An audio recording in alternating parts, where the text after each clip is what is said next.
Welcome back to the Stick 'em Up podcast. Brundi, we over the past few days, and sure, you can call me a little biased, but I think we were treated with possibly the best outdoor game that the NHL has put on, possibly ever, certainly in a long time. Um, it was an absolutely phenomenal Stadium Series game. Of course, I'm talking about the Lightning versus the Bruins game. Did you get to watch the game? I guess I should ask first. Yeah. Oh, yeah. Okay. I figured you probably watched it, but I wasn't totally sure. I I was planning on just watching it at home and just hanging out. And maybe an hour and a half before the game, my wife was like, "What if we go out, go to a sports bar and watch it tonight? Invite some friends." So we did that, and of course, you know, after the first period, it's what 4-1, and like we're out hanging with Flames fans. They know what it's like to be down the game. They're not busting my balls too much. Like they're not wanting to ruin the vibes, right? And I just kept saying, like, if this team can get a spark, because they're not just gonna a regular season game, like a fully regular game, I would have been like, okay, well, it's a wash, whatever. Boston's doing phenomenal lately. It's fine. But obviously no team's just gonna fully give up on a Stadium Series game. Yeah. And that spark came in the form of our second goalie fight within a calendar month in the NHL. We saw there's been clips going around today of Lucas Dostal practicing fights with Cutter Gauthier in practice. I don't know what notice was sent out around the league, but goalie fights are back on the menu. Yeah. And that's pretty sick.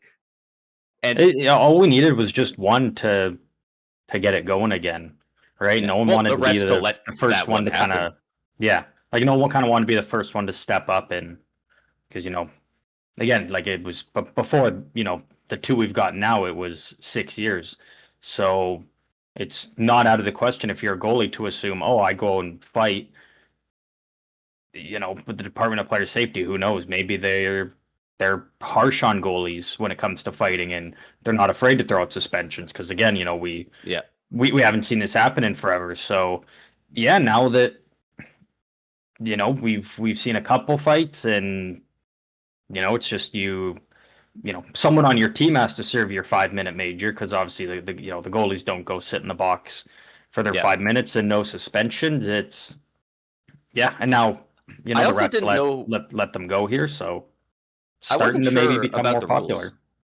but apparently the goalies do have to sit if there's another fight going on. I didn't know this rule. It got brought up a lot after this second goalie fight, and apparently they both got to go back to their nets because nobody, like, it all started because Swayman shouldn't have dove in and been throwing hands with his blocker, but Hagel knew what he was doing, going in and digging at that puck. But no actual fights broke out because of that. There was roughing, there was guys pushing, but there was no 5 minutes for fighting. Guys dropped their gloves and punches. And since the only one was the goalies, that's allowed. It's allowed. But if there's a fight going on down there and then the goalies come in and they're the second, third, or any other fight other than first, then I guess the goalies have to sit for, I believe it's 7 minutes. I think they get 5 minutes and then they each get 2 minutes, which I think is technically for leaving the crease. No, so I believe, and again, I don't know this for sure, but I believe that they would actually be ejected from the game, both of them. It is from the game. Okay. Yeah, it's the rule of the second fight, right? It's the same way as how if two players drop the gloves and fight, they go to the penalty box. And this happened before. I believe it might have been the Islanders and the Rangers. And likely. Then there was a fight, and then they lined up for the face-off again. And before the linesman or the ref dropped the puck, two guys dropped their gloves and started fighting again, and they were given game misconduct because it's still classified as the same break and play. There wasn't any kind of hockey play that was involved in between the fights, basically, I guess is the best way to put it. There wasn't even just a face-off. Like, all the puck's got to do is get thrown down, and then guys can go again. So, I think if there was a fight that was actually ongoing at the time, and then the goalies went and fought, then most likely, yeah, they would have been tossed from the game because of that. So that is something for goalies to maybe pay attention to. And if you want to fight, go for it. And for But players to pay you can attention choose to. your moments. Yeah. If you know you have a goalie who's comfortable fighting and like you're really jostling with a guy, and then out of the corner eye you see your goalie stand at the blue line, it's like maybe you just keep shoving the guy with the gloved hand, just Yeah. the typical roughing stuff, not actually drop Or the mitt. if you're a player and you see one of your teammates already fighting, and there's a scrum going on, but two guys are actually like have dropped the gloves and are fighting, and you see your goalie getting ready to go fight the other goalie, maybe you stop him and you just say, hey, let's just wait a bit. If you want to wait, 2 minutes and then fight him, sure, but we can't have you getting kicked out unless it's your goalie's Calvin Pickard, who we'll talk about a little later on. It also depends on who your goalie is. Igor Shesterkin. It's like, yeah, go at it then. Exactly. Go get tossed in the game, get him tossed, and then that's a good break for us type of thing, right? So it's something for goalies to pay attention to a little bit. Absolutely. Mm-hmm. The Lightning coming back from down 5-1. I was surprised by this stat. That was their first 4-goal comeback win in franchise history. Yeah. Which, is not something that happens often, but you figured at some point, they've been around for 33 years. You think it would have quite a happened few at some times point. this season, even. Well, so later in the week, I don't think it was a 4-goal deficit, but I think the Nashville Predators tied their franchise record for largest comeback win against the Blues. I don't know how much they were down by. I would assume it's probably 3 or 4 goals. That was just last night, actually. They were down 5-1. 5-1, so same deficit. So they came back from a 4-goal deficit and ended up. Not only that, they won in regulation. They had five straight goals to win the game in regulation. And during that game, Steven Stamkos moved into 20th all-time on the NHL's all-time goals list. So there's that there for you. Me and my wife, we were sitting down and we were like, whatever we were watching ended, and I was like, let's throw on some hockey, and we saw that the game was tied currently, and we were like, let's throw it on. Maybe Stamkos will tie it up. We turned it on, and within 15 seconds is when he scored the next goal, and we were like, fuck, what other game should we turn on and decide who wins? See who gets on. And then we watched the Red Wings and Avs not score forever. Yeah. Man, that must have been brutal for Avs fans. Not to jump too much all over the place, but the Red Wings scoring 30 seconds into a home game in Colorado, and then no goals happen until Red Wings get an empty netter at the end. Yeah. Like, when you're an Avs fan, you're assuming when you buy a home ticket, you're going to see probably a win and a good game. To get not much out of it that's gotta they've be been rough. on a bit of a skid lately. They're 3-5-2 in their last 10. Some of those losses are like 6-3 to the Flyers, and I know the Preds spanked them pretty good, but that might have been a few weeks ago now. 7-3 they lost to the Flyers. 5-2 they lost to Ottawa. 7-3 they lost to Montreal. And then in Detroit, they beat them 5-0. And then a couple of days later, Detroit comes into Colorado and beats them 2-0. I'm definitely seeing way too many people say that the Avs are pretenders and they're washed. They're going on the skid and they're still first in the league. And they still have a good point buffer as well. And they've got some injuries too that they're dealing with. Like, it's not like they're a fully healthy team at the moment either. Mm-hmm. Yeah, there's a lot of people being like, oh, now that they're playing Eastern teams, they're losing it. It's like, all right, they have an easier conference, sure, but let's not pretend they're only as good as the Islanders or something. Hey, don't disrespect the Islanders. I'm just saying the Avs are in that top tier. But yeah, back to the Stadium Series game here, though. Yeah, I mean, it's tough to say as a whole for the game. For me, just because I think some of those Winter Classics, back in the day in the around 2010 and whatnot, like some of those Winter Classic games were phenomenal.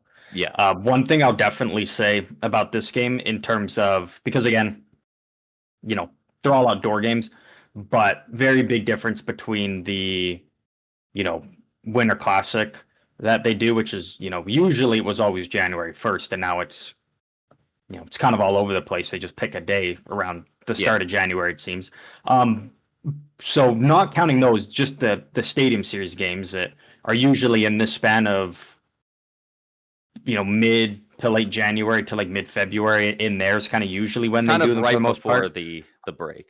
Yeah. I think the best presentation-wise, in terms of the arena and how everything was set up and conducted, I think was really well, and probably the best we've ever seen out of a Stadium Series game.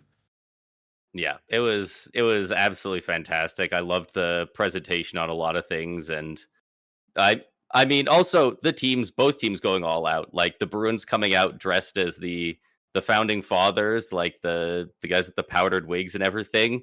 And then the Lightning, I think people were expecting them to come out dressed as pirates, which I mean obviously. But them coming dressed as in the retro colored football gear of Creamsicles, the yeah. Bucks, led by Baker Mayfield, their quarterback. Like that was pretty sweet. Yeah, both teams, yeah, their entrances were very well done and fit the vibe for what this game was. John Yeah, I Cooper mean, as well, dressed in yeah, like Scarface. That yeah, dude was aura farming like crazy. yeah. That was an all-time look for a coach in this, absolutely. Yep. What did you think of the officiating?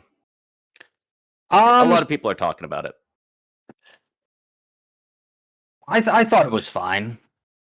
Yeah, I don't think it was anything like they had this phenomenal game or anything. It should be praised, but I don't think they were awful and like that they ruined the game, because we got a fantastic game out of it. yeah. That's And kind then of I where will I'm say, at. I know a lot of people are pretty harsh on the ref for the, the penalty in overtime and Pasternak's goal not counting. And he blew the whistle. It's just impossible to Yeah, hear it in there with how loud it was, and it's an outdoor stadium. yeah, Like you could clearly, if you watch it back, you can clearly hear him blow it immediately, and then the players just keep going, and you can hear it a couple more times. It's very faint, but he was trying to stop the play. yeah. It's crazy that Tampa keeps ending up in these high profile moments like that, because to me it very much reminded me of, I want to say when did we go to the finals the third time? I guess 2022 in the first round against the Leafs. That's the year it went to Game 7, and where Nick Paul scored the 2 goals. And at one point, John Tavares thought he scored, and Scotiabank loses their mind, and they didn't realize, because very similar. It was so loud in there. Somebody set a pick on one of our defensemen. The ref blew it dead, Oh but yeah. but Tavares has it coming into the slot. The place was so loud, nobody could hear the whistle. And so all of a sudden, the ref is like, actually, no goal. Also, you get a penalty. And Yeah. obviously, that was received a lot less good than this one, because this one was at least in Tampa.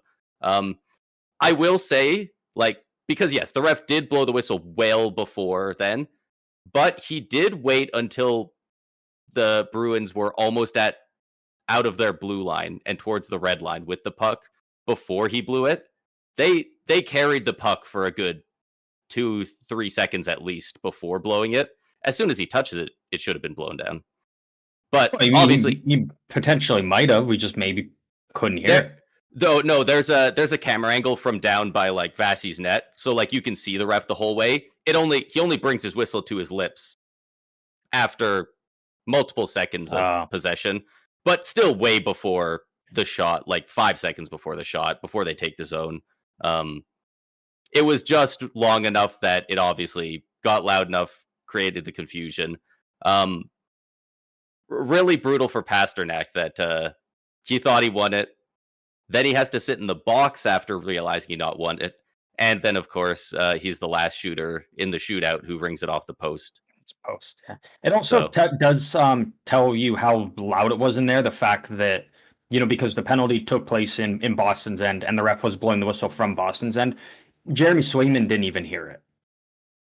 Jeremy Swayman sees the ref with his arm up, and thinks, oh, well, okay, we got the puck here. I'm not, he's not blowing the whistle, So it and must starts be a. going to the bench to get the extra attacker out there. So like He he's thinks the it must be a closest delayed penalty guy. on us. Yeah. Yeah, he's the closest person in that entire stadium to the ref, and he still couldn't even hear the whistle. Yeah. So it Yeah. almost kind of So makes you wonder if maybe refs need to be like mic'd up a bit more or something for those games, yeah. I potentially. mean, whistles are old tech. Surely we can make whistles that are louder, right? Or I guess just there's a good chance, he does this a million times. I guess just in those games you have to remember to blow the whistle harder. Fuck, how sick would Maybe. it just be, honestly, in these outdoor games if there's a penalty, the refs just pull up a flare gun and just shoot a flare gun up in the air? That would be How, fire, how dude. sick would that be? Dude, I'd pop off. That'd be awesome. That would be fucking cool. That's what I want to see. That's Dude, how I would solve it. go WrestleMania style. Every time the home team scores, have freaking like fireworks shooting out of the top of the glass or something. Have like when they do the fireworks that like circle the top of the stadium, like do something like that. That'd be pretty cool. That Maybe would not maybe not for every goal, but like at some point it would be sick. for something, yeah, absolutely. But yeah, no, overall, this game was absolutely fantastic. Incredible Big comeback comeback, by goalie Tampa. fight. Even a great showing by Boston. Like Boston's just Oh proving yeah. that this team just might never enter a rebuild. Like it doesn't matter that they sold off, Brandon Carlo last year, Brad Marchand. Like you lose Patrice Bergeron, you lose David Krejci, and they're they're still a good team. They're still Yeah. in the hunt. They're potentially going to be buying, closer to the deadline. Like, it's still a very good team, and took this Tampa team that's been one of, if not the hottest teams in the entire NHL in the year of 2026, and we're spanking them pretty good at one point. Yeah. Their biggest takeaway is, hold on to a 4-goal lead. If you can Yeah. get a 4-goal lead against Tampa, you can go get a 4-goal lead against any other team. Maybe not all the time, but it's doable. And so, you learn a lot from this. I mean, hey, at least you got a point. Yep. It's fine that you lost to Tampa because realistically, you're probably not catching Tampa in the standings anyways. They're not one of the teams you should be going after in the long run, I don't think, in the Yeah. standings. So I think they can take a lot from it. And I think for Tampa, that's a huge win and a huge confidence booster for them. The Bruins definitely need to take less penalties, not just in this game, but Yeah. before this game, they were already the most penalized team in the league. And I don't think it was particularly close either. I'm pretty sure 2 and 3 are a lot closer than 1 and 2. I think they are a good bit above. And some of the penalties were bad. Like not like heinous bad, like undisciplined, not smart plays. I believe because at one point, and you very rarely see this, they were on a 5-on-3 and took another penalty. And I believe that's the one where it was a closing your hand on the puck penalty. If you're one of the 3 out there on a 5-on-3, you can't do that.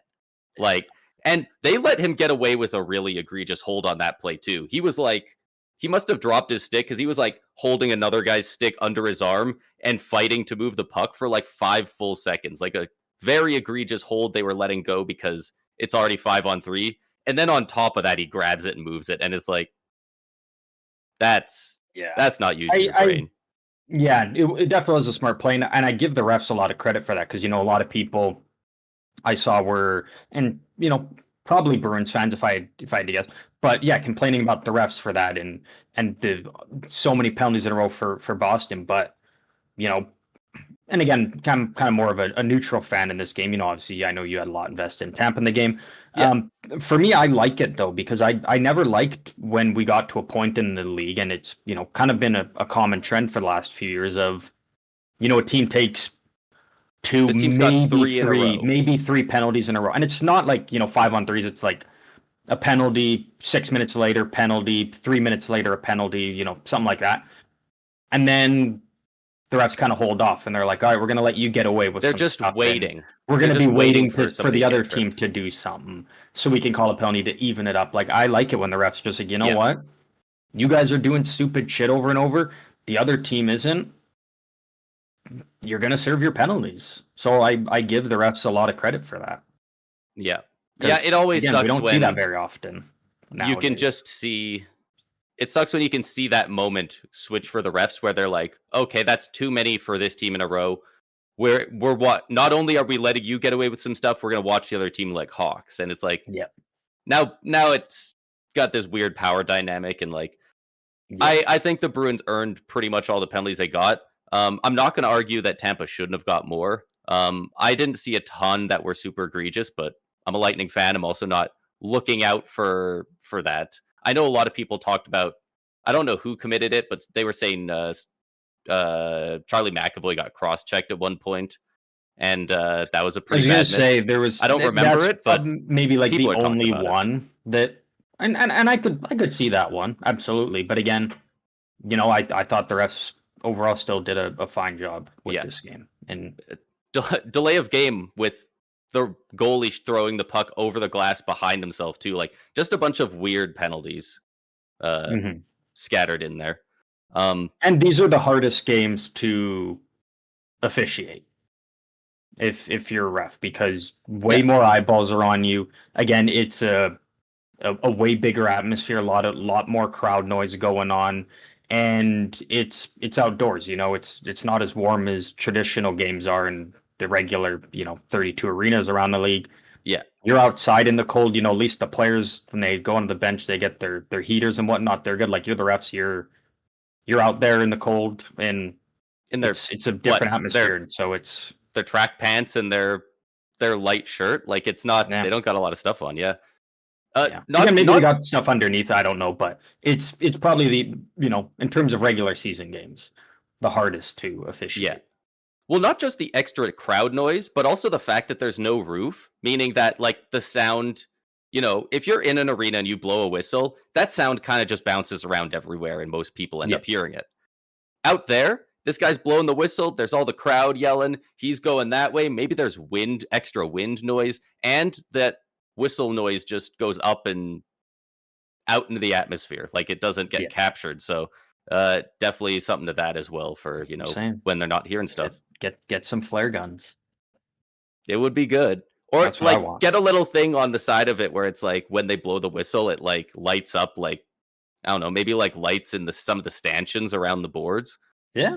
Like something like real obvious where it's like There's definitely things they could do, absolutely. And maybe this will, spark again. some change. Yeah, because again, like, I get it from Boston fans' point of views, like, that it sucks, but you can't If it really say happened the the other refs way, I would be screwed complaining. you. I would be complaining I I if it I I happened the get other it, way. but again, for Boston fans to say, and again, it's not all Boston fans, it's just some, but they're saying, like, the refs cost them. First of all, the refs didn't force you to blow a 4-goal lead. Second of all, it was a penalty. The ref was trying to blow the whistle. It's not like he blew the whistle as soon as Pasternak scored. And secondly, it also kind of seems like Vasilevsky heard the whistle, because it looks He like did. Vasilevsky really didn't try too hard on that shot. So I think he mostly tried, but he was also confused because you can definitely see around when they get to the blue line coming into the zone, he does a quick head check. And I don't know if he's looking at Cooch or if he's looking at the ref blowing the whistle, but mhm, he's definitely sees something going on. yeah. But So there's an argument that even if there wasn't a penalty, then maybe Pasternak doesn't score, because yeah, play goes on as usual. And there's, again, I don't know if Vasilevsky heard it or not, but that's I was possible. surprised. I was surprised to hear so many people saying like, "How is it a penalty?" And it's like that. Like all the other stuff, fair enough, but like it wasn't a hard slash, but he got him on the hands on a breakaway in overtime. Like that just gets called every time. Like Mhm. we're past the point of how hard did he hit it or what. Like he caught him on the hands, right? So, Yeah, no, but absolutely. Overall, though, again, fantastic game, and in terms of the Stadium Series games, the best presentation we've gotten, and I think this is a good blueprint going forward. Because I think, what do we have now? We've got, I think, Dallas and Vegas are confirmed for next year. Might be the yeah, only one so far. I kind Or of think so. isn't Colorado? Maybe they haven't. I feel like for some reason Colorado or Utah was getting one, but maybe that's not confirmed yet. I feel like there's been rumors for that, Yeah, but maybe it's just rumors. was it Nashville and Avs? were potentially facing off. Could look into Yeah, it, but not too sure. I feel like going Colorado, Utah is a pretty good move, right? it'd be a great Mammoth way to versus maybe the Avalanche. kick something off between them a little Huh? bit. Um, Anyways, though, One last thing on the stadium series, and this kind of is a bit of a segue into our some news. Is that Anthony Cirelli left partway through the first period with an apparent injury. He came back and he played one more shift and then left for good after that. And it was announced earlier today that he will not be able to play for Team Canada at the Olympics. Sam Bennett will be replacing him. That fucking sucks.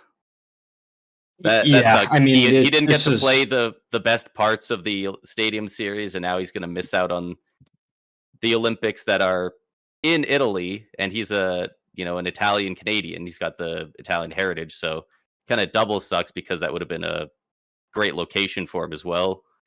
yeah, Just yeah, ended for the guy. it sucks.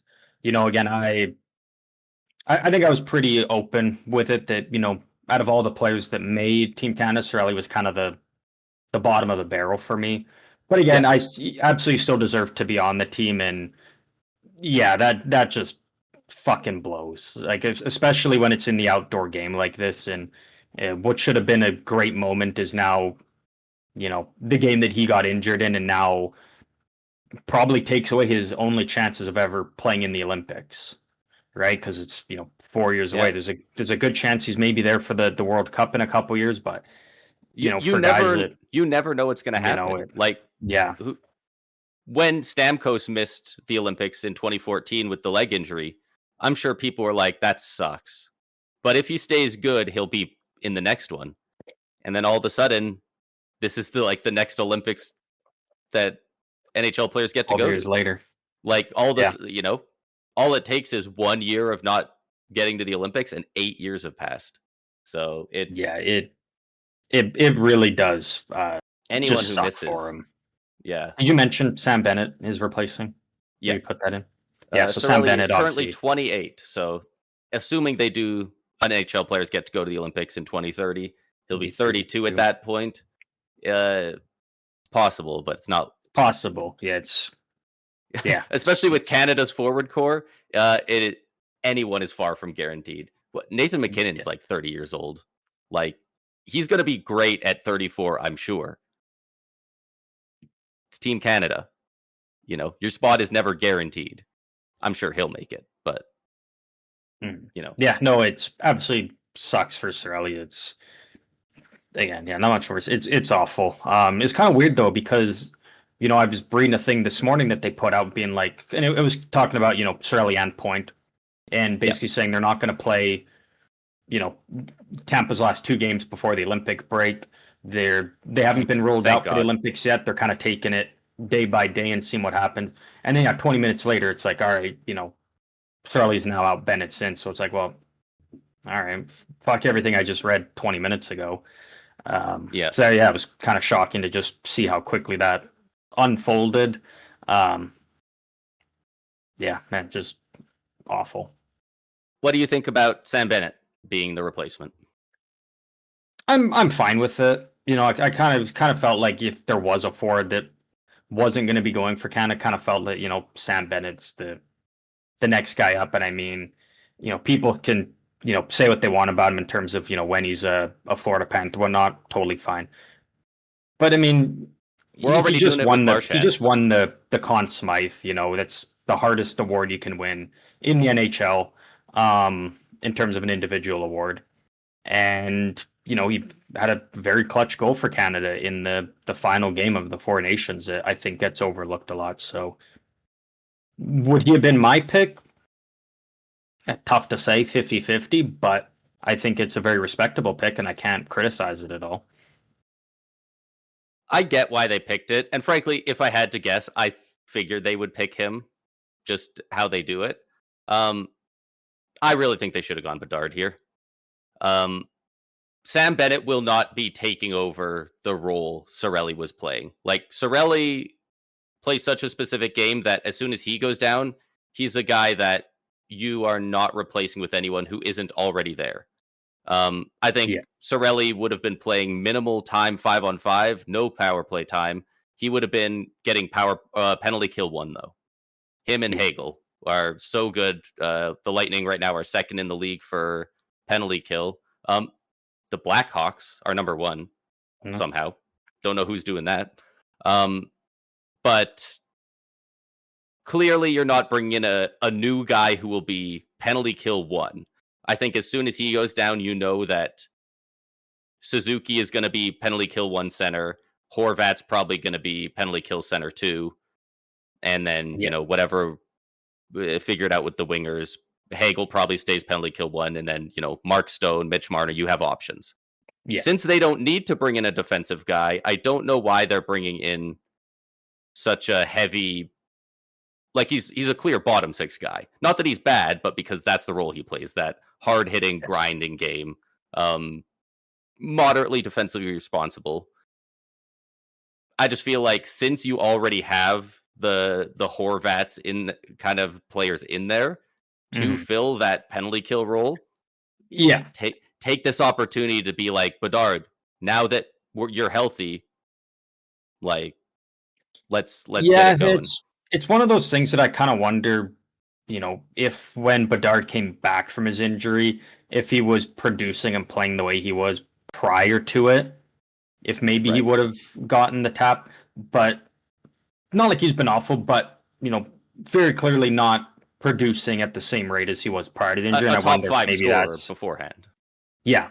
And I wonder if maybe that's, potentially something into it. Again, I don't know, but yeah, it kind of makes you wonder because, I get why they didn't go, Konechny or Seth Jarvis. They wanted to replace a center that went down Seth with Jarvis a was the other and I guy get that. I would have liked to see. Yeah, I was kind of thinking, if someone was, it was kind of, you're basically, in terms of a center, looking at Sam Bennett, Bedard, and then for me, still Mark Scheifele. I still think Scheifele's in consideration. Again, wasn't this time, but I think his name was still talked about a bit. I would have liked Seth Jarvis personally as well, just because Canada, he's one of the players that would best, if you're not going the Bedard or Scheifele route of bringing in a new scorer and you're trying to replace the bottom 6 role, I think Jarvis does that better than anybody else really available. Yeah. And he is a winger, but, Point's going to be playing on the wing. Horvat's probably going to be playing on the... Like, they have so many different guys that are natural centers that are playing wing because most of the best players are centers. So I think they would have been able Seth to Jarvis would have move them around, but fortunately weren't able to get that. Last little bit of Olympic news, though, that we can mention. Jonas Korpisalo is also being called up here to join Team Finland as he will replace Ukko-Pekka Luukkonen, who went down with an injury. Again, very unfortunately, it's kind of the worst part about the NHL players going to the Olympics is injuries are a part of the game, and we never wish that they do happen. And when it happens around this time and takes away players' chances of playing in the Olympics, it really does suck. It's one of those things where, like, I just wish that they would, if you have, like, you can't name injured players to your team unless you know they're going to come back. Like, you can't just name Carey Price to have him farm a gold medal from an ambulance. Yeah. But, like, I would like it if, Cirelli and UPL were able to go with the team and be a part of the team, even if that doesn't mean playing in one of the games. Mm-hmm. Just cause. Yeah, no, absolutely, because they're still, part of the team, and they're it's not like they got cut from the team. They just got injured and they're classified as maybe on the the Team Canada IR or something, the injured reserve. Yeah, something like that, right? Practice roster, you can find stuff. Yeah, but either way, brutal for both guys. I didn't hear much about UPL's injury. Is there really much about that yet, or just that he's not? I haven't really heard much. Yeah. Just kind of the same. They've made it official that he's not going. Yeah, same with Cirelli. But that's about all the Olympic news we have, other than the fact that the Olympic roster freeze goes into effect at 3 p.m. Eastern time tomorrow. Pretty much exactly 24 hours. Actually, I guess no, never mind. 22 hours. Right, because it's different time zone. That means in the next 20 hours, we're going to see some trades probably. Just thinking of it now, maybe it would have been worth it holding this episode a day, just because I think we're going to see some big stuff. I think Panarin's getting moved. I don't think they want to wait. I think they're going to Yeah, so find the something. more I kind of thought about it, right, is, and some people are kind of swirling this idea out there. It kind of does feel like Panarin's got to get moved before the roster freeze. Yeah. Otherwise, it's the league, and again, maybe not, because the NHL loves the New York Rangers, but some people are throwing out the idea of, do you look at the Rangers and call them out for purposely tanking? Right? Because it's not like Panarin's going to the Olympics this year. You don't got to run the risk of him. He's going to have 3 weeks off, like most players in the league. Yeah. So it's like, yeah, you sit him out for 5-6 games, and you're losing a lot of them. You're dropping down the standings pretty quick, and then just to not move him and then move him after the Olympic break would be kind of a little bit weird. Yeah, I don't know. That's necessarily what would happen, but it kind of makes you wonder, because you usually don't see a player get held out of the lineup and being told you're a healthy scratch, you're getting traded, and then it happens a month and a half later. A month later, yeah, like that just doesn't happen. And something for the longest time, a big argument around tanking was, at the end of the day, if you get caught for tanking, what is that? What is tanking? Well, it ruins the integrity of the sport. It's not fun for your fan base, that kind of thing. Nowadays, in the year of our Lord 2026, there is so much goddamn money tied up in sports betting. And I think that's a lot more serious of an allegation than you're not doing things by the rules of how we think the sport should be done. Now it's, hey, last night $50 million was put on that game. You lost in overtime, and you healthy scratched your best player. Yeah. For a trade that nobody's seeing. Mm-hmm. And it's like, that's a lot more serious of an accusation than you're trying to lose when you should try to win, and that's uncool. So it might be something that comes up. Frankly, probably not, because they don't like talking about that kind of stuff, and also it's the Rangers. The only team original that gets six. Punished is Ottawa. So fuck, they get Calgary is lucky that they don't get hammered as hard as Ottawa. I don't know what Ottawa specifically has done, but I don't doubt that Bettman has them 32 out of 32 on his favorite list.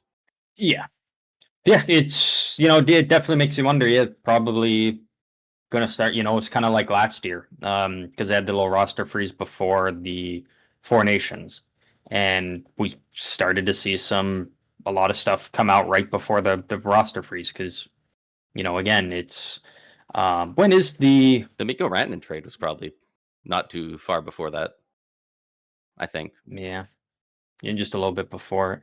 When's the trade deadline this season? I could definitely get that for you in a sec. I want to say it's the 7th. Maybe actually it's usually Friday. Maybe it's the 6th of March, unless they bumped it back. But it's usually like the first Friday of March or somewhere in there. Set for March 6th. March 6th. Yeah. Perfect. So, NHL resumes on the 26th, I think it is. Games resume. So you come back from the Olympics, you have 1 week before the trade deadline. Honestly, I thought they had quite a bit more time than that. I thought it was like 2.5 that's kind of what I thought for long. But I started to think, I'm like, yeah, no, not really. It's crunch time when the Olympics are done and it's back to business. Yeah. And it is like off time for people, but like the GMs can still talk. So like, yeah, a GM could have, 4 different post-it notes of trades he's ready to send to the league as soon as the freeze is lifted. Like they can get the deals figured out and then just make them official once they're back. But generally you see one of those per team. You don't see a team doing a lot right after they Mhm. come back. So it'll be Mhm. interesting to see What what maybe teams rolls get out out ahead today? of it. Um, I've seen that some insiders were saying that the lead teams to get Artemi Panarin right now are the LA Kings, the Carolina Hurricanes, and the Tampa Bay Lightning. With big Oh. interest from the Capitals and the Panthers still. I think most of that was from New York and Panarin's side, so I don't know how hard the other teams are in on him. Yeah, it really feels like it's coming down to LA or the Hurricanes. I LA still think he'd very be a cool. great fit in Washington, but But he also wants a makes big sense he Washington wants a doesn't big want to give up that extension. price. Yeah. I don't see Tampa or Florida going for it. They're so good with contracts. I don't think they're grabbing a guy who's like 34 for 11 or 12 mil a season. And also for Washington, I mean, it doesn't make sense to trade for Panarin if you don't know what Ovi's future is. Is it his last year in the league? Is he coming back? I don't think you're putting the team in a better position by giving up future assets and whatnot to bring in Panarin just for Ovi to then walk out the door. Yeah. Then you're kind of in the exact same spot, just minus all these future assets you had that were coming up. So Yeah. I think for Washington, yeah, you gotta figure out what's the deal with Ovi, and if Ovi's like, yeah, I'll stick around, I want to play Panarin, then maybe you make something work. But The I fact think Carolina's definitely the front runner though, it's if a so deal were to funny happen soon. because generally a player wanting to extend where they go increases their value so much. In this Yeah, case, it's actually making it so very few teams want to be in on Panarin, it sounds like, because everyone wants to rent Panarin for 1 year. They don't want to give him 11, 12 plus mil with a little bit of term. yeah. So I do wonder if he's eventually going to have to bend on what he wants there, or if the Rangers are just going to get a really lackluster return. It's Kind of seems like possible. it's going to be one or the other. It doesn't sound like somebody's going to give up a ton for overpaying for the guy into the future. No, absolutely. So again, maybe Panarin gets moved today or early tomorrow morning, potentially not. You know, definitely wait and see. But a lot of rumors kind of swirling around out there, and we'll see if anything kind of comes true over the next 22-ish hours. Um, Hopefully, because I know give us some stuff to talk about later in the week here. The Edmonton Oilers, end of an era for them, as Calvin Pickard has been placed on waivers, which means they no longer have their two goalies that they went to back-to-back Cup finals with on the team at least. Pickard's still in the organization, but Yeah, he did clear he's waivers. not an Edmonton Oiler at the moment. And then obviously Stuart Skinner gone. So, do you think their Yeah, goaltending situation is better than the last 2 years now, or the same, worse, I would say like a little bit of both? the same plus. I think it's a little bit better. Um, I think it's very close in skill. I think Tristan Jarry has the highest ceiling of the four, um, realistically, and I think that it is just a net positive in general to try something new when it hasn't worked 2 times in a Hmm. row now. So, just the fact that they've tried to do something, and I'm a little more bullish on Tristan Jarry than most people are. Um, I think they have upgraded. I don't necessarily know if the trades they made to get him were worth it. Man, Stetcher would have losing some of the guys that they've lost, or Kulak, sorry. Cool. Um, Well, that's they, I mean, that's they not even great. they did lose Stetcher on waivers this year, and he's They doing lost him pretty to dang well waivers. with Toronto. Yeah, Oh, that's bad. I thought he walked in free agency. I'm pretty sure he's a Oh, waiver that's claim. bad. For their Um, defense, that's not good. yeah, I'm kind of with you for the most part. Again, if you're Edmonton, you got to try something. Like realistically, you couldn't just run it back with the same goalies. Again, is it solely the goalies' fault they lost? No, because it's a team game and the goalies weren't put in the best spots either a lot of the times. But yeah, you had to try something new. Did you really improve the goalie position?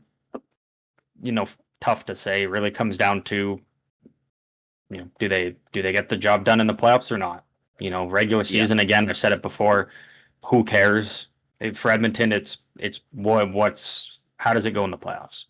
And if you get good goaltending, whether it's from Tristan Jarry or Connor Ingram in the playoffs, great. Do they both shit themselves and you go at round one? All right, well, back to the drawing board and you figure out a new plan. But Ingram's got a little dog in him. It's better than where they were. At least I'll say that, because you just simply couldn't run it back with the same two goalies. Exactly. Like you just couldn't, right? So people would look back on this era and be like, man, Connor McDavid in his prime, they almost got it done. They went to the Cup final 3 years and never changed from Stuart Skinner. Like, people would look back and lose their minds.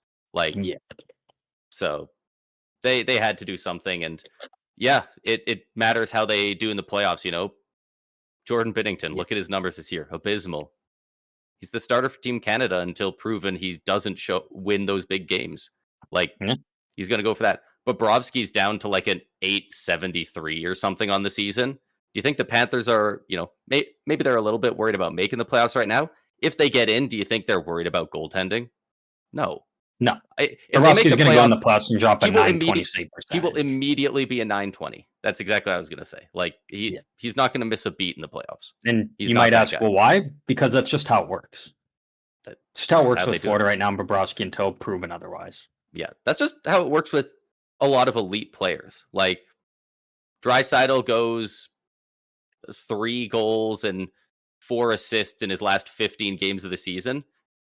I would not want to play against him in game 1 of the playoffs, because he's going to light you up regardless. Yeah, like, especially the LA Kings. Those top end superstars, as soon as the playoffs hit, they become a different guy. Yeah. Last bit of news here before we start to get into some of the fun stuff to wrap it up here. The Nashville Predators, very big buyers in free agency a year and a half ago. Very disappointing season last year. Team's starting to actually find some rhythm here this season, especially as of late. And then the news comes out. Barry Trotz is retiring. He's stepping down from his role as general manager of the Nashville Predators once the team is able to find a replacement for him.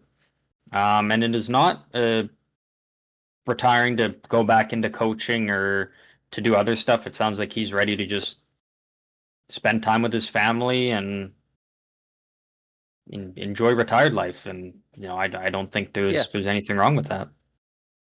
I think he is kind of doing Nashville a little bit of a favor by. I think he's retiring down and they don't have to fire him. I kind of think it's a bit of a Tavares giving the C to Austin Matthews. It's like, we are going to allow you to give this to him. Like, we're going to allow you to retire and step down. Please don't make us fire you. He's been so good for the Nashville org for a long time. Yeah. They don't want to do him like that. One of the greatest coach. One of, like, I would put him borderline top 5 coach all time. He's not a good GM. Yeah. He hasn't done good stuff. Sounds like he was one of the main guys getting in the way of re-signing and extending Luke Evangelista as well lately. I feel like most GMs can be okay at going to coaching. A lot of coaches try and go the other way, and it just doesn't work. It's just not really a translatable skill set. And yeah, there's nothing wrong with that. And at his age, he's got the money. Yeah, if you're fine with it, go retire and just hang out. I'm sure they can give him if he really wants, they can give him a paper job. The master of vibes in Nashville. He can come out once or twice a year and maybe do a ceremonial puck drop or whatever, and he can hang around the arena and be as involved as he wants. But it makes sense that they're moving on from him as the GM. Yeah, they kind of had to at this point, and it'll be interesting to see, you know, who they bring in and how quickly do they get that done, because they're gonna have to make some decisions in the We do actually next have next month and a bit, a little with bit the of trade current deadline news coming. And with that. oh, Um, this all is right, just mainly for the Panarin thing. I've been refreshing online, seeing if anything new shows up. And one of the newest things is about 20 minutes ago. Um, I don't know this name, but Nick Saban will help the Nashville Predators pick a new GM, with majority owner Bill Haslam saying that Saban will assist in interviewing and selecting the new general manager. So it sounds like all right. uh, Trotz isn't picking his successor, Yeah, no, but he no, is going to run the team until he's just basically this being new like, guy hey, is picked. I'm ready to step down, or ready to step down is the actually, I don't know. But yeah, he's basically, go find a guy who's going to take over, and once you do, then I'm done doing this, Yeah, right? So it's up to Nashville how quickly they want to find someone. Are they going to rush the process? They're going to take their time with it a little bit. Um, you figure they got to do it sooner rather than later, because whoever comes in, they're going to have their hands full with the roster freeze, and then coming back from the Olympics and everything, a week and a bit till the trade deadline. And if you're Nashville, you got some big decisions to make. What are you doing with Stamkos? What are you doing with Marchessault, O'Reilly? Are you blowing the team up? Are you retooling? Are you trying to go for it? They're kind of a team that doesn't still have a clear direction. So new and if GM yeah, comes in, and you've got they need to sell. a couple weeks to make the decision on what directions the team going in. That's not an easy thing to do. They aren't quite in a spot where doing nothing works for them. They need to either buy It or hurts sell. them. Much more likely sell, and yeah, whichever it is, they just gotta plant their flag in the ground and do it. Yeah, because realistically, like, could Nashville go on a run and make the playoffs? Absolutely. Do they get out of the first round? No. That's just so, like, realistically, what good does it do you to go make the playoffs just to then be a worse team next year? Yeah, probably just sell off, get younger roster players, get picks, get prospects, whatever you may need. And yeah, I think they need to start looking towards the future a little bit, though. Yeah, yeah, 100%. Another thing that's currently going on, which is just a little bit of noise, but it sounds like the Oilers are kicking tires pretty good on one Bobby McMahon from the Maple Leafs. I That have seen rumors of McMahon going there. That would be interesting. that could be a really fun Be a trade good for fit. both sides. Like Bobby McMahon's been pretty damn solid for the Leafs this year. Um, he's not obviously on the level of a Zach Hyman, but like I could see this being a Zach Hyman like deal where he's a good enough complementary piece to play on that second line with Draisaitl, and Yes, they've got plenty of assets they don't need that the Leafs would want. that Like Toronto definitely want. if they want to, Absolutely. Bobby McMahon for Matthew Savoy, like Yeah, that's all. Edmonton might still have to give up a bit more. I was gonna say that's If not the Bob deal on McMahon's its coming in own, on a but cheap deal. I don't think there's a ton more that needs to get added for that to be the main core. Like Mm, I feel like that's 80%, 70% of a trade there. got you. Yeah. This Add depends on how add much a second, maybe a does prospect they Toronto like. value Savoy, I guess, is the biggest thing. Yeah. Because we've kind of seen around the league, some teams are fine with those players on the smaller side, whereas some teams want nothing to do with the players that are a bit on the smaller side. So Yeah. I guess it just depends. Toronto seems like both of those teams, given the week or who you're talking to, because they have so Mhm. many guys in their front office. Yeah. But But again, a lot of stuff to keep an eye on. Maybe we'll have some more uh trades or whatever that we can talk about on Friday. But as of right now, yeah, nothing. So with that, start you to know get what? into. I have one other thing, just because we only have Alrighty. the two other segments. We're not too far in. Um, Brundi, I am just going to ask you after laying out the standings here, but after a regulation loss to the Buffalo Sabres, giving the Sabres 2 more points the other night, the Leafs winning over the Flames, and the Yep. Senators winning as well. The Florida Panthers are now alone in dead last in the Atlantic. I'm just going to ask you, the Sabres and the Bruins are 4th and 5th with 69, 68 points. The Panthers have 59. So 10 points back, 10 back of the Sabres, 9 of the Bruins. Do the Florida Panthers make the playoffs? They're not in a great spot right now. They're not making it easy. They're really not. And what level is Matthew Tkachuk especially going to be coming back from the Olympics? Because last year he was able to go in the Four Nations and take himself out for a good bit of time afterwards because the Panthers were in a good spot. He can't really do that this year because it's got to be all hands on deck for Florida, coming back from it. They're not in a great spot right now, but again, this is a Panthers team that could easily see the Olympic break doing them some good, especially, a lot of guys that aren't going to get healthy. And they're a team that could come back. They could go on a 10-game win streak and who would be surprised and put themselves right into it. So are they in a good spot? Absolutely not. But until they're officially eliminated, I'm just not going to count them out. I feel like that's just I'm right there with you. To do. I'm definitely keeping an eye on every team in the Atlantic's games every night from now to the end of the season. But yep, until you get the little whatever logo or whatever letter they use to show that you're eliminated, until that's beside them, I can't. Actually, I think it's a lowercase e. They do. It's a lowercase e.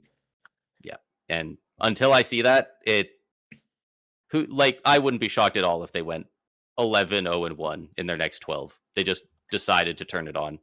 Like, teams like that can often do that, and they're clearly very injured, obviously, without Barkov the entire season. But at the same time, a lot of these teams in the Atlantic look really good. The Red Wings just shut out the Avs at home. Has that even happened to them this year? Getting shut out at home? That's probably the first time this year. It might be. Yeah, it's one of those. The Sabres, the Bruins are both like 15 wins in their last 20 games. Like, everyone's winning, man. Yeah, and I think it's one of those things where Florida isn't going to make it just by being like above average, and Detroit goes on a skid, or Montreal, Boston, Buffalo, like any of those teams kind of go on a skid, and Florida can, it's like Florida's got to be in playoff mode basically from now till their last game, whether that's game 82 of the season, first round Stanley Cup final. Like, they got to go in and again treat it like it's the playoffs, because there aren't going to be teams falling a lot that you can jump over. You've got to just catch up to them, and that's not easy to do with less than half the season remaining and the Olympics and everything. But again, like, if there's any team that can do it that we've seen over the last couple of years, it is the Florida Panthers. So until I see the dead body, I'm gonna say they'll find a way to make the playoffs until they prove me wrong. Yeah, right there with you. The Senators, who just got Linus Ullmark back, he's finally back to play and had a great first return game. They're on a 4-game win streak right now. Yeah, four games in a row. They got their goalie back. We've been saying they've been playing great hockey. They just need goaltending. They just need goaltending, and they're paying a guy to get that goaltending. If Ullmark figures it out between the ears, that all of a sudden that team is a threat.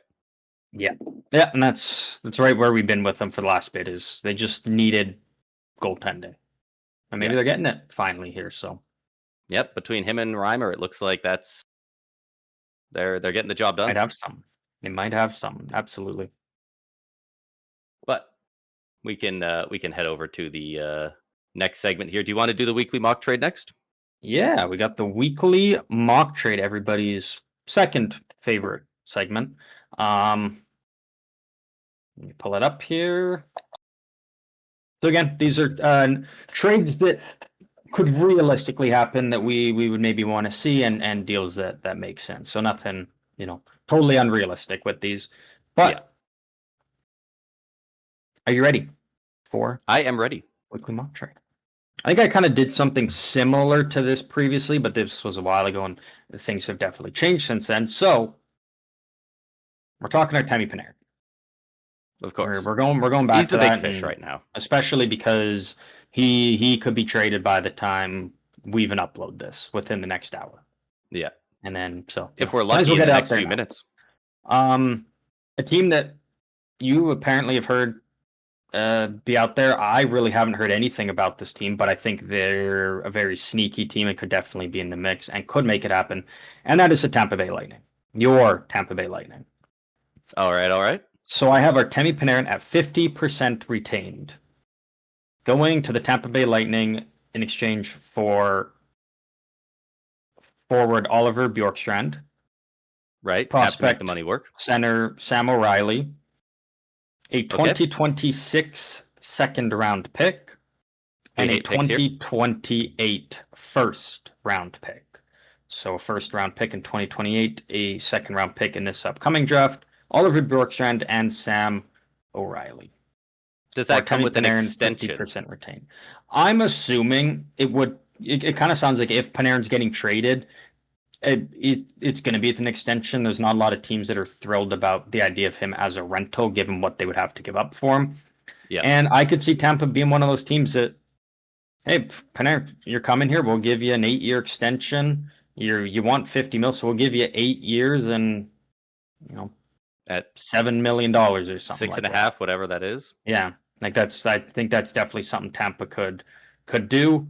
And for the Rangers, you're getting. I mean, it is a 2028 first, but it's a first that you can do whatever you want with that. You do get a second this year, which helps beef up your draft capital. You get Sam O'Reilly, who I think is going to be a pretty good middle six center.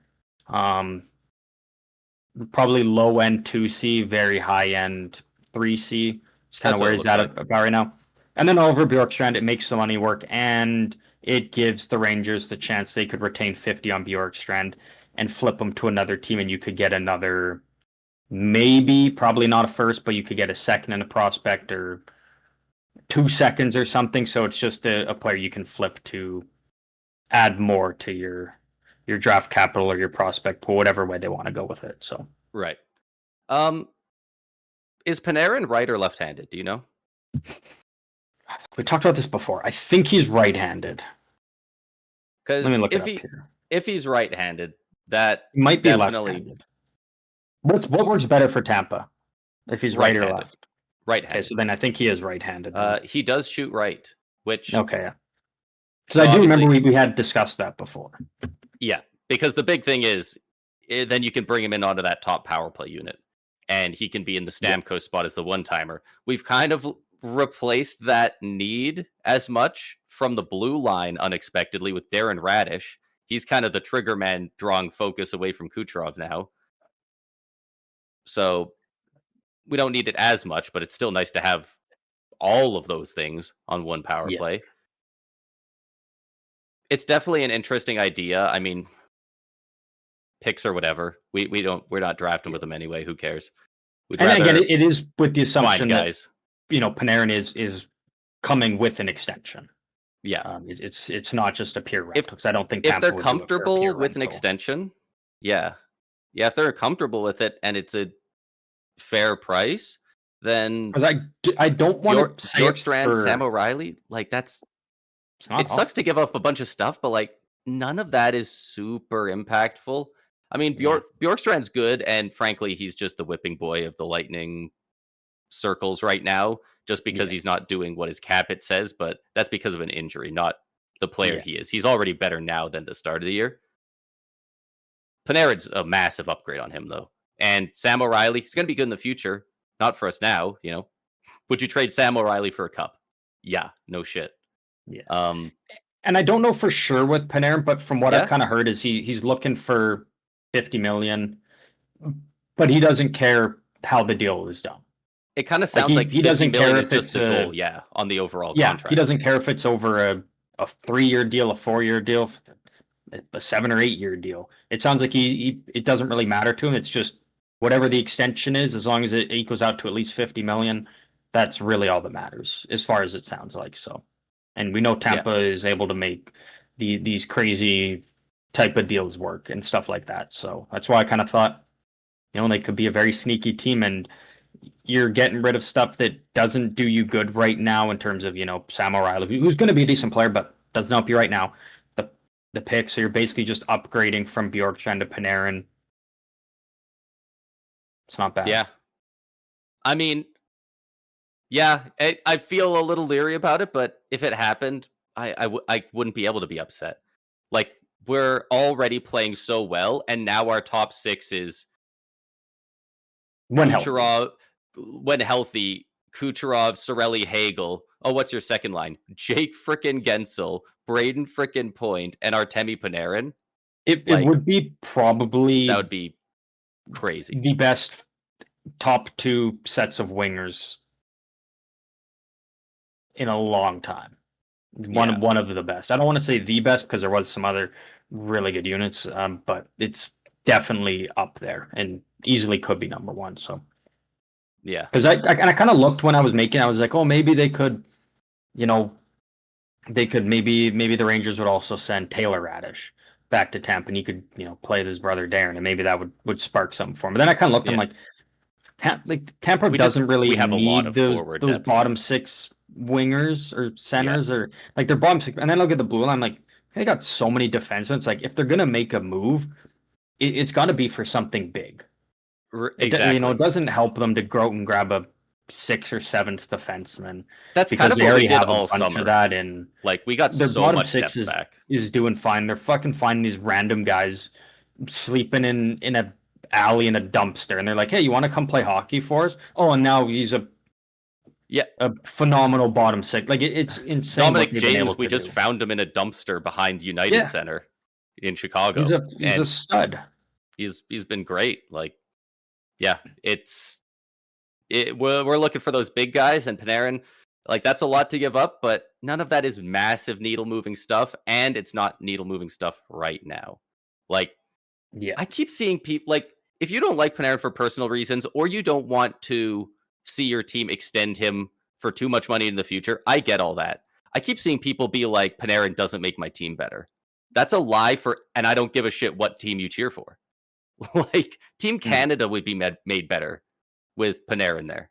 Like, he's going to fall off at some point. He's getting older. You don't want to tie up the money. That's fair, but he's still a very good NHL player right now. And if you're looking to win right now, he's the best option.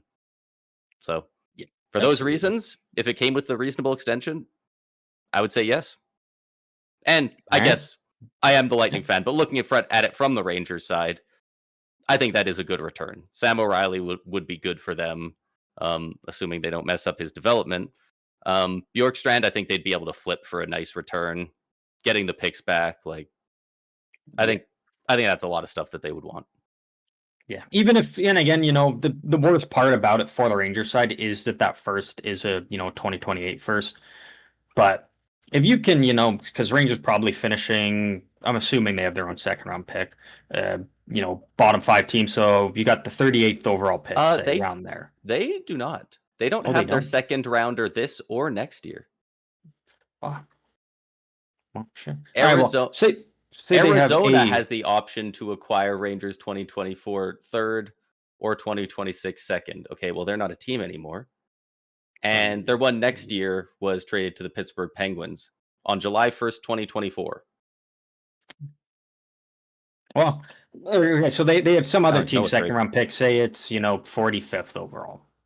So they got they trade and they acquire a second. Well, they'll even have Tampa's second if this deal happened.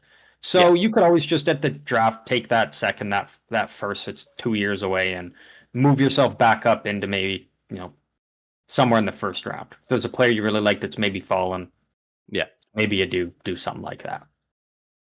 Yeah, there's definitely they would have options, right? Yeah. And that's never a bad thing when you're a team that is trying to retool. Again, they're not rebuilding; they're trying to retool, and a big part of it is how good do you do at drafting and developing, and that's something the Rangers haven't done the best at. Yeah, maybe now's the time they can figure it out.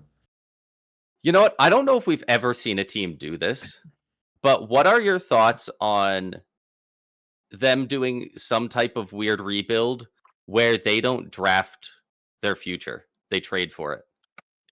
What if the Rangers Don't hate sold it. off a bunch of their guys? Next year, they're a bottom 3 team. Instead of picking one of those guys and potentially ruining them if you're that bad at developing, how about instead you trade the third overall pick for a player that already was drafted somewhere in the top 10 and looks good, looks like he's going to be a great player. I'm trying to think of one off the top of my head. Like a Dylan Guenther type. Like obviously he wouldn't be available. Yeah. Like Utah's not going to trade, but something like that. Maybe Zane Parekh for the third overall.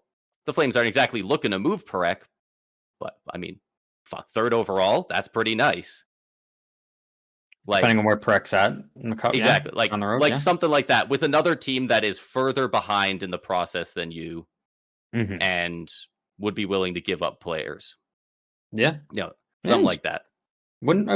I'd be open to seeing something like that. I think that could be. I don't know if we've ever seen that. Could maybe work. Would be interesting. Yeah, no, but I never know. Never know. But we can start to wrap things up here with our final game here. Wrap up the episode here. We are back with a very simple guess who. First time around here, first time playing. Pretty simple. I have a player, and it is up to you at home, I guess, through Braden's questions. And Braden, it is up to you to figure out who the player is by only asking yes or no questions to narrow down the player and get it in as few guesses as possible. And the record still is 7. So yeah. Again, if you want to set the record, 5 questions and then properly guessing the player. All right. You got the player there? I sure do. All right. And you are able to start whenever you are ready. Yeah, and generally I get one hint throughout this. Sometimes I'll use it, sometimes I won't. I try not to if I don't need it. And then also you'll usually give me how difficult it is at the start. Do you want to do that, or do you want to? I'll leave it up to you because sometimes it helps you, sometimes it kind of fucks with you. So I'll let you decide if you. I'll take it. I'll take it. Sometimes it has helped a lot, and sometimes I'll say it's an thrown me 8. I think an 8 off. is okay. So very low chance this guy's been healthy scratched in a while. Like this guy ain't a fringe player. Good chance he's in the top 4 defense, top 6 forwards.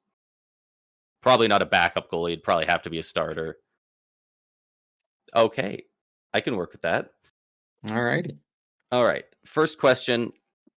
I'm going to just play by the numbers because there's so many more of them.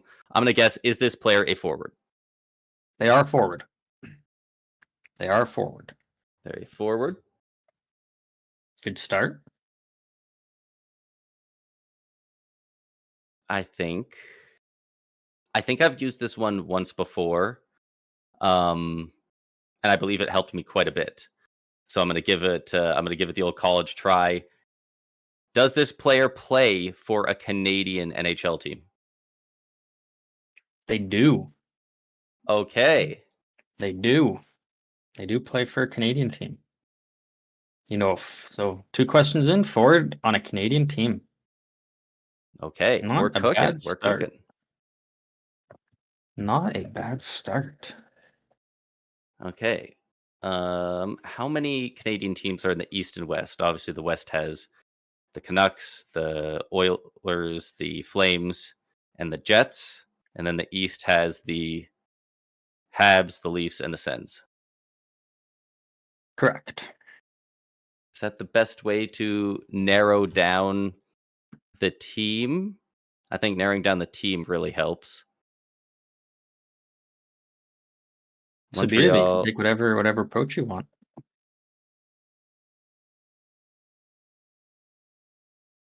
I'm trying to see if guessing color on the team makes it easier than just going East-West, but I guess East-West is 4 and 3 split, so.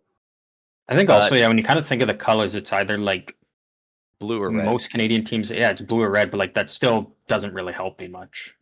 It's basically the conference question, just worded differently because it still narrows it down to, is it these 4 or these 3? These 3, yeah. Are they on an Eastern Conference team? They are not. All right. They are not. A forward on a Western Canadian team. We're looking at Jets, Flames, Oilers, and Canucks. I've only used 3 questions. We're in a pretty solid spot. In a pretty good spot here, actually. 2 questions still, and then a guess. Does this player make $7 million AAV or more? 7 million AAV or more? No. All right. So they are making less than 7 mil. But you got him at an 8 out of 10, which is 8 out of interesting 10. because obviously big name players usually making bank.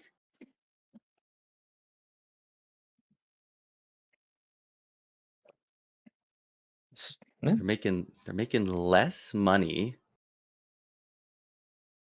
So guys that are just on my Jesus Christ, that's a lot of no moves. I'm thinking a guy like Zach Hyman. He's making 5.5, but like people talk about him like that. He seems like an 8 out of 10 player. I mean Okay. the Jets. Do the Jets have anyone who would even really fit Jets. that? Kyle Connor, Gabe Vilardi, Mark Scheifele, all making more than that, so it can't be them. Guys making less than that: Nino Niederreiter, Cole Perfetti, Alex Iafallo, Adam Lowry. Like I don't see as any of those guys being an 8 out of 10. I don't even know if they're a 7 or a 6. Maybe Iafallo. Okay. You know what? Just because the number is a little higher, and that might be because we're talking about it, not just at large. I'm gonna go a bit out on a limb here, and I'm gonna say, let me just look at the team first before this sounds really stupid. Okay. Okay. I guess we can narrow it down to 2 teams instead of going for 1. Does this player play for an Alberta-based team? They do. So it's the Oilers or the They do. Flames. How many And questions is that? that was your 5th. So if you do want to go for the record here, you got to guess it here. Got to If I guess want the to player. break the record, I got to go for it. It's a forward making under 7 mil who is on the Flames or the Oilers. And that is where we are at here. Who would that be? Very well done with only 5 guesses. I knew I had to go out on a limb to try and get the record, and that Canadian team thing is huge. That cuts out like 24 teams. Could be. I'm still thinking there's a good chance it's Zach Hyman. Matt Coronado could be up there. Blake Coleman is making 4.9. Coronado, Coleman, and Hyman are kind of the main guys I'm looking at. Nugent Hopkins is making barely over 5 mil. I don't know how they got him that cheap. Dude just wants to win there. I could see it being Nuge as well. Okay, I think I've got my answer. Alrighty. Let's see if you can set the record here at 6. I'd love to set the record. If I set the record, I don't know if I'll be able to break it. I might be able to hit this again, but it would have to be just a massive guess with very little info to break it if I said it here. Yeah. 8 out of 10 seems like a lot. I don't think there's hardly any players left that are good enough to be at that. So I think it's got to be a guy with a little bit of narrative as well. Might be leaning into it too much, but I mean, it's really all I have to go on other than the teams and the money. So I'm going to go with Zach Hyman. I think he's one of the most talked about guys that fits the role that you were talking about.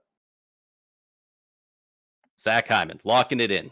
Locking in Zach Hyman. So I will say between the 4 players you were tossing out there at the end, the player was one of those 4. Okay. But unfortunately, it is not Zach Hyman. Is it Blake Coleman? It is not Blake Coleman. Nuge? Is Nuge It's then? not Nuge. Really? It's Coronado. It was Matt Coronado, yeah. Okay. I would have been annoyed if I didn't guess Coleman and that was the answer, but frankly, I had the other three. I guessed all three of the other ones before So Coronado. that's at least something there. The Coronado was the low one. It's not like you just missed out. He was kind of the low man on the totem pole there. That's better than when I said Stuart Skinner's name like 3 times, then guessed somebody else. Yeah. Or whatever happened on that one. Yeah. Because I was close. That was a tough. Hey, you were right in there though. That was very very well done. Yeah, that Canadian question is always huge though. And really narrow it down. What do we get about? Only like 8.5 minutes for you to narrow it down that close with that few questions. Pretty well done. It's not bad. Yeah, I'm definitely trying to narrow it down quicker because I mean, how long do you want to listen to somebody think about what question to ask? But it's working for you. It's a good exercise. If anyone at home got Matt Coronado out of that, let us know. That is it for this episode. Again, the roster freeze is in effect tomorrow, so we'll be on the lookout for potential trades. One last refresh here to see. I was gonna say if anything major. Unfortunately, does not look like we got anything on the go as of yet, but I'm assuming there will be something that will take place before the roster freeze and will give us some good stuff to discuss. Friday's episode, we've got some Olympic stuff coming out soon over on the YouTube. We haven't quite figured out exactly what we want to do for that, but that will be YouTube exclusive only there. But that is it for this episode. But before we get out of here, Braden, you know what time it is. As always, final thoughts. We're going to be trying to, obviously we said we're recording this on the 3rd. The day it'll be coming out. We're going to be trying to get this out as quick as possible after posting it. So if you're listening to this when it's fresh, keep watching for the next 24 hours. The roster freeze is less than a full day away, and who knows who will get traded where. We saw Mikko Rantanen traded. We could see a Jason Robertson trade drop out of nowhere. It could happen. So, yeah. Keep your eyes peeled. No, absolutely, yeah. And GMs are really starting to try and keep things under wraps now.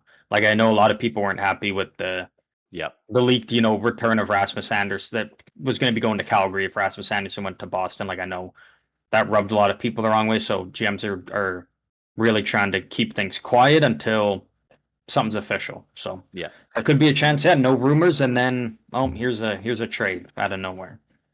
Yeah, the more people know, the more that they can use that information to blame somebody within the organization when things go wrong. So yeah, absolutely. People lose their jobs. It happens. Yeah, usually it's deserved though, at least in the NHL.